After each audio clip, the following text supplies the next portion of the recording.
Friday night college football championship Friday night, 4 conference championship games on Friday, and I've got free plays and analysis in all 4 games for you coming up right here, right now. Hi, this is Steve Merril, WagerTalk.com, right back here on WagerTalk TV with a 4-for-1 championship Friday video. If you're liking it, thumbs up, like, comment below, and I'll keep it coming. I'll do it for Saturday as well with 5 games on Saturday's card. All right, let's look at the 4 games here on Friday night. First of all 4 of these are on true home fields. I want to point that out as we start off with the Conference USA Championship game at 7 o'clock Eastern in Jacksonville, Alabama. Don't you dare say Jacksonville, Florida. This is Jacksonville, Alabama.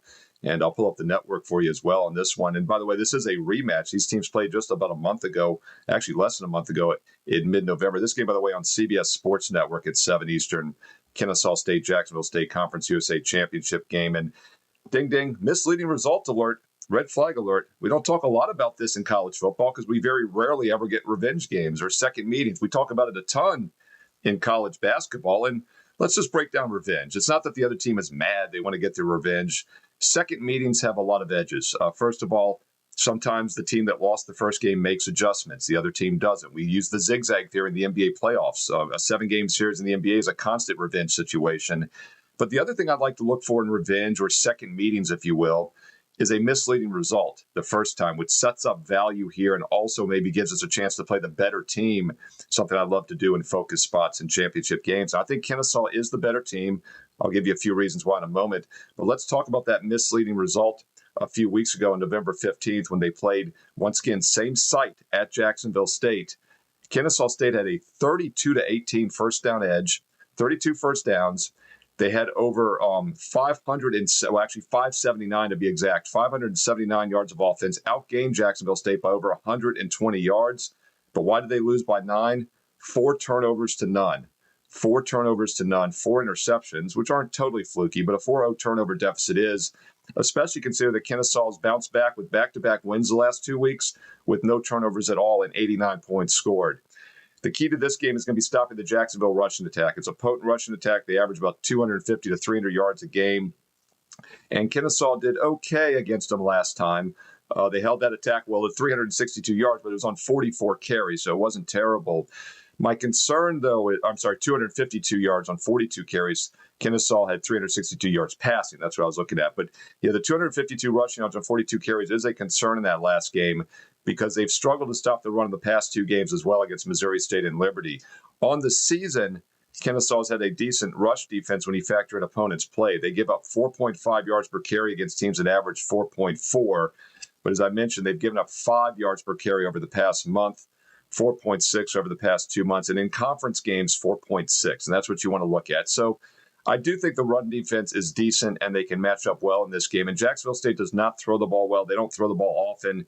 If they get behind in this game, which they really didn't do, have to play from behind too much except for the first quarter in the first meeting, they could struggle. And Kennesaw is a potent passing attack, 8.5 yards per pass, about 1.5 yards per pass better in Jacksonville State. And Jacksonville State's weakness this year has been defending the pass, giving up 7.6 yards per pass against teams that average just 7. And I did talk about how Kennesaw's defense is wearing down the stretch. Jacksonville State's defense has been about the same, very mediocre all season long. Revenge spot here, whatever you want to call it, second meeting in just a few weeks. I like the quick zigzag theory to work here. We'll take the better defensive team. I think these 2 offenses are pretty equal, but Jacksonville State's played the much weaker schedule, second weakest schedule in the country based on my ratings out of 136 teams, and they also have the weaker defense. I like Kennesaw here, minus 2.5 or less. And by the way, the early sharp money this week on Monday and Tuesday came in heavy on Kennesaw. They went from being a 1.5-point dog quickly to a 2.5-point favorite. As long as it stays below that key number of 3, I think there's value with Kennesaw at 7 Eastern Friday night. That game, once again, on CBS Sports Network. All right, your next game is in my neck of the woods in Virginia, Troy and James Madison. I like this one here. JMU Dukes, former CAA 1AA power, now an FBS power, rather. They lose Signetti. He goes to Indiana. Indiana's been one of the best teams in the country the last 2 years, and James Madison is still doing well with that. This game, by the way, is on ESPN National TV at 7 Eastern. And this game should be a blowout. It's the biggest spread on the board this weekend, and for good reason. It's a complete mismatch.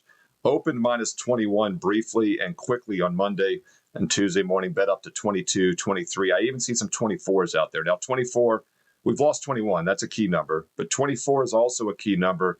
About a 3 to 4% chance the Dukes win by exactly 24 points. So I like JMU, but you got to be getting 23.5 or less. There's currently 22.5s, 23s mostly out there. So as of midweek, minus 23 looking like the consensus line. And I think it probably will stay below that key number of 24 by kickoff. Although some spots, some of the more public books out there like Bovada and others are already dealing at 24, and some of the sharp are doing it as well. So you might have to lock in sooner than later. If you like JMU, lock into the 22.5, 23 now. If you like Troy, wait. There are some 24s starting to show, and it is a key number. I like JMU in this game for several reasons. First of all, they're the better team on both sides of the ball. This is a legitimate top 25 team, by the way. I rank them top 15 in my overall power rankings, and I rank both their offense and defensive units as top 25 units. I hope they make the college football playoff. They were my rival for years when they played William Mary, always the rival, but I kind of root for them now. And would be nice to see them pull it out here and make the playoffs. They're going to win this game, but that's another reason I like them to win by margin, because they need to have a blowout win. They need some style points, if you would. And let's talk about the college football playoff, because it's going to affect not just this game, but the next two games I'm about to talk about.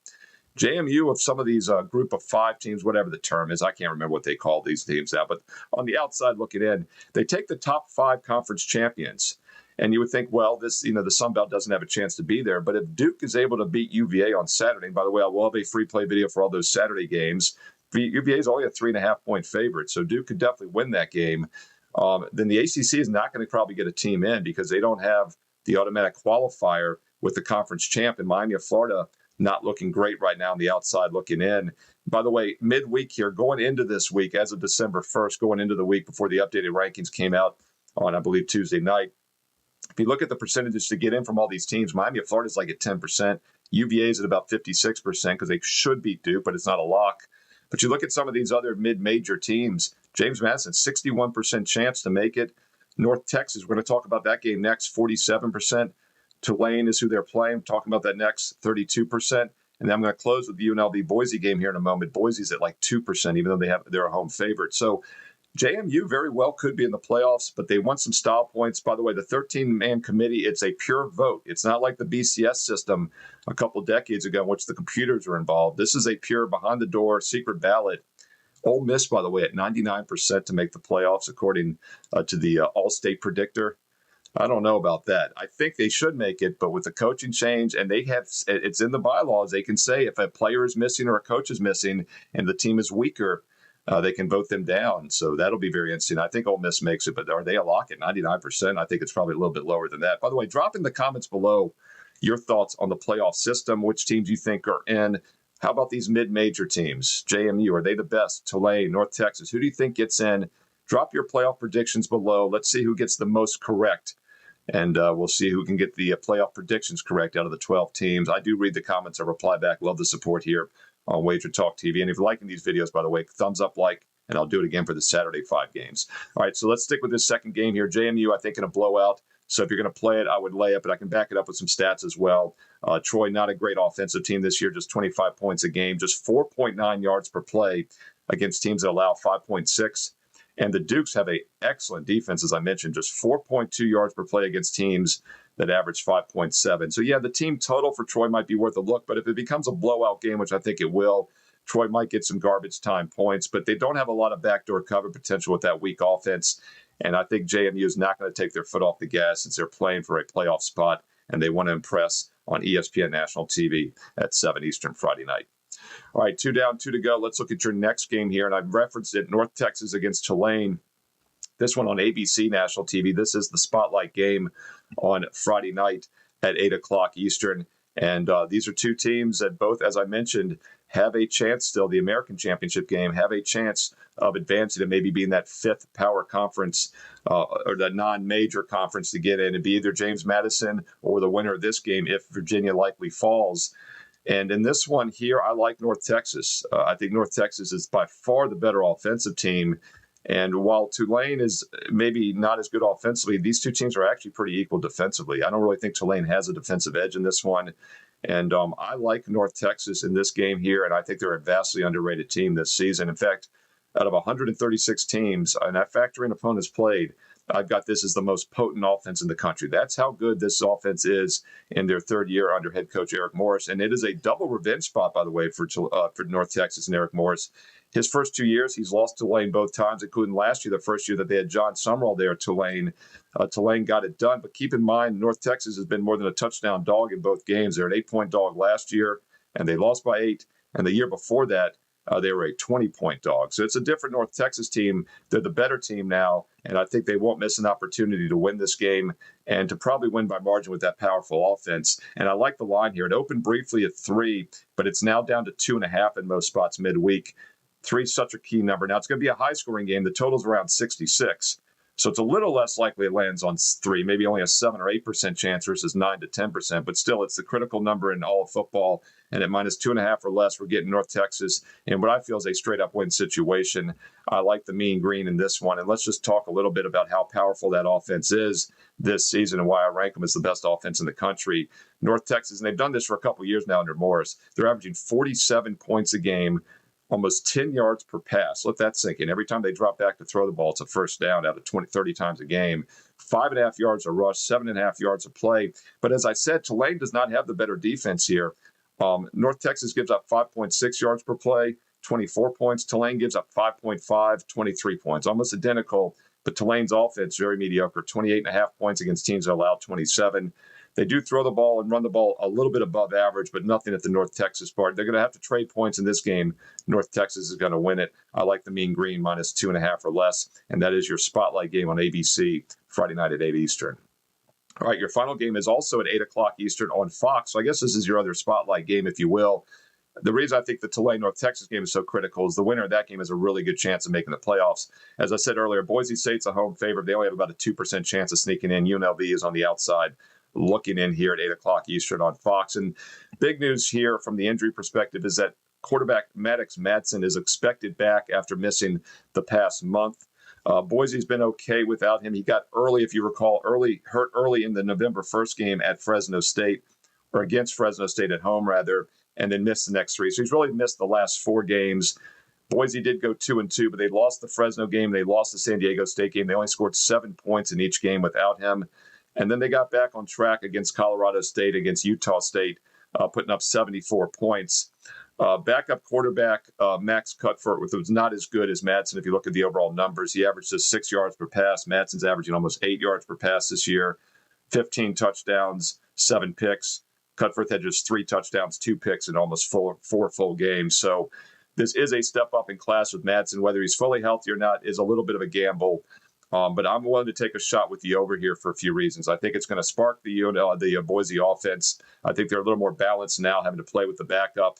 And the biggest reason is just the UNLV defense is not good, but they do have a good offense. UNLV is averaging 37 points a game this season, but they're giving up over 28, giving up almost 6.5 yards per play. So Boise State's offense, while mediocre statistically, is still putting up almost 31 points, should be better at quarterback this week. And they should be able to move the ball and get in the mid to high 30s against this UNLV defense. And if you just do some basic math on the season, UNLV games have been about 13 points higher scoring than average. Boise games have been about neutral.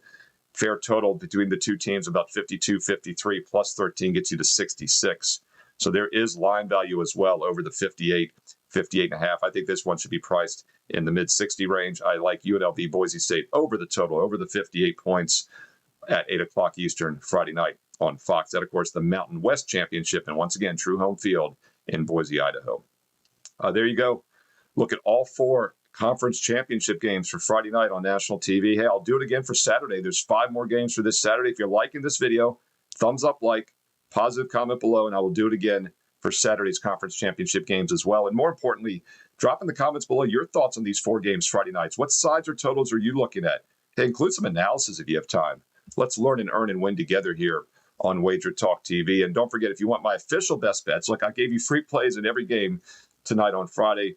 I do it each and every week. I give you all the weeknight college and pro football games, the Thursday night prime, the Sunday, Monday night NFL games, which both cashed last week. Don't forget, if you're liking the videos, thumbs up, but also remember that a lot of times these are light leans only. If I'm giving you every single Spotlight National TV game, obviously some of them are not best bets, Most of them are light leans only. I'm giving you 15 to 20 free plays a week. Treat it maybe as 1% of bankroll. Sometimes, though, these games do make my best bet card, and those are strong 4% best bets, of course, and they go out to my personal clients at WagerTalk.com. And the method is so simple. If I'm using a game that I like, that I'm personally using, I give it to my clients. It's always been that way for the past 29 plus years since I began way back in August of 1996. If I'm using a game, my clients get it as well. And it doesn't matter if you have a 1 day, a 1 week, a 1 month, or a 1 year subscription. Everybody gets the same plays I am personally using each day at WagerTalk.com. Now, obviously, the longer term packages are going to save you on a cost per play basis. And the best value is the 1 year all access, because right now I'm offering an instant $500 discount, which gets it down to about $1 a play. That's every college and pro football, basketball, and baseball best bet for the next 365 days and nights. And by the way, if I ever pass on a small card when there's only a few games on the board, I never force anything.